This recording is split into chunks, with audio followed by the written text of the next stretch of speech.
In today's video, I'm going to teach you how to remove or delete a source in NotebookLM.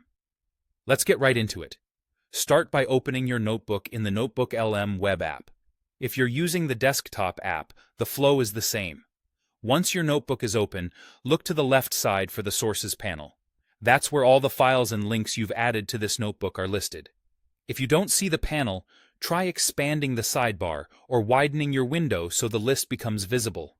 Find the source you want to remove, then hover your mouse over it. When you hover, a three-dot menu appears next to the source name. Click that menu.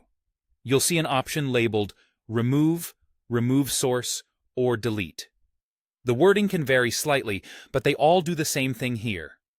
Choose that option.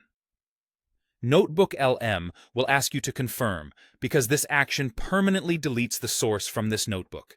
Go ahead and confirm. Here's what that means in practice. Removing a source deletes it from the notebook's context.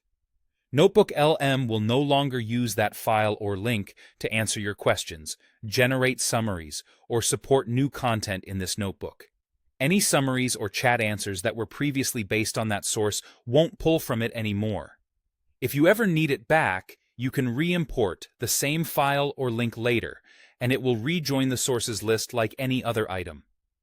After you confirm the deletion, the source disappears immediately from the Sources panel. From that moment on, NotebookLM won't reference it in this notebook. If the source came from Google Drive, like a doc or a slides file, the original in Drive is not affected.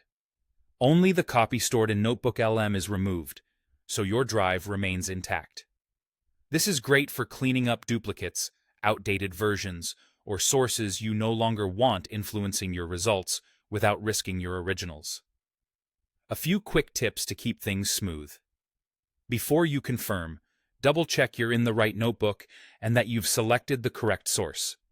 If you use the same source in other notebooks, removing it here affects only this one. If the three-dot menu isn't visible, make sure you're hovering directly over the source title and try widening the Sources panel on smaller screens.